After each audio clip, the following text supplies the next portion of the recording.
Hi everyone, welcome back to the channel. അപ്പോൾ ഇന്നത്തെ നമ്മുടെ വീഡിയോ എന്ന് പറയുന്നത് വളരെ പ്രധാനപ്പെട്ട ഒരു വിഷയത്തെക്കുറിച്ചാണ്. Mutual fund. പലരും ചോദിക്കുന്നുണ്ട്, മ്യൂച്വൽ ഫണ്ട് നല്ലതാണോ, ശരിയാണോ, എങ്ങനെ തുടങ്ങാമെന്നൊക്കെ. ഈ വീഡിയോയിൽ എൻ്റെ പേഴ്സണൽ എക്സ്പീരിയൻസ് മാത്രമേ ഞാൻ ഷെയർ ചെയ്യുന്നുള്ളൂ. ഞാനൊരു എക്സ്പേർട്ട് അല്ല. അപ്പം എനിക്ക് പറ്റിയ തെറ്റുകളും എനിക്ക് കിട്ടിയ ഗുണങ്ങളുമാണ് ഈ വീഡിയോയിലൂടെ ഷെയർ ചെയ്യാൻ ഞാൻ ഉദ്ദേശിക്കുന്നത്. So if you are start planning to investing അല്ലെങ്കിൽ ഇൻവെസ്റ്റ് ചെയ്യുന്നവരാണെങ്കിൽ ഈ വീഡിയോ നിങ്ങൾക്ക് ഉറപ്പായി ഇഷ്ടപ്പെടും. ഞാൻ ഇൻവെസ്റ്റ് ചെയ്യാൻ ചൂസ് ചെയ്ത ഒരു മ്യൂച്വൽ ഫണ്ട് എന്ന് പറയുന്നത് Canara റോബോക്കോ small cap ഫണ്ടാണ്.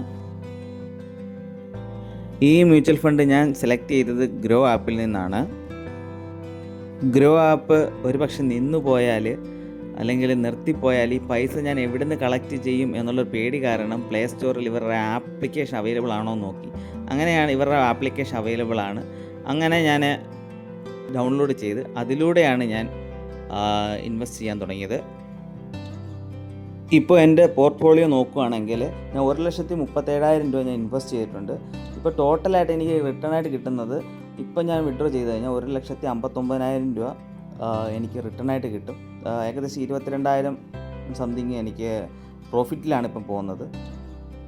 Small cap ഫണ്ടുകൾ എന്ന് പറഞ്ഞു കഴിഞ്ഞാൽ ഹൈ വോളറ്റൈലാണ്, ഹൈ റിസ്ക് ആണ്.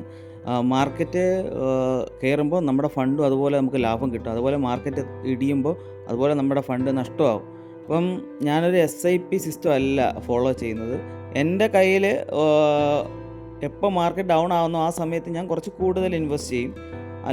അല്ലാത്ത സമയത്ത് ഒരു നിശ്ചിത എമൗണ്ട്, ഒരു കുറഞ്ഞ എമൗണ്ട് ഞാൻ ഇൻവെസ്റ്റ് ചെയ്തുകൊണ്ടേയിരിക്കും. അങ്ങനെയാണ് 1,000-2,000 രൂപ വെച്ച് ഇൻവെസ്റ്റ് ചെയ്തുകൊണ്ടേയിരിക്കും.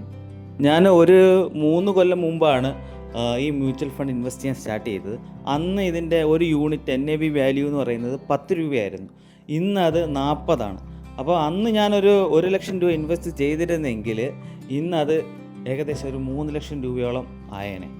അപ്പം ആ ഒരു മാർക്കറ്റിൻ്റെ വളർച്ച ഇതാണ്. അപ്പം നമ്മളിപ്പോൾ ഇത്ര എന്ന് പറഞ്ഞാൽ നമ്മൾ സിസ്റ്റമാറ്റിക്കായി ഇൻവെസ്റ്റ് ചെയ്യുമ്പോൾ കൂടിയിരിക്കുന്ന സമയത്ത് നമ്മൾ ഇൻവെസ്റ്റ് ചെയ്യുന്നുണ്ട്, കുറഞ്ഞിരിക്കുന്ന സമയത്ത് ഇൻവെസ്റ്റ് ചെയ്യുന്നുണ്ട്. അപ്പോൾ ഇതെല്ലാം കൂടെ ഒരു കമ്പൈൻ ആയിട്ടാണ് നമുക്ക് ഈ ടോട്ടൽ റിട്ടേൺസ് കാണിക്കുന്നത്.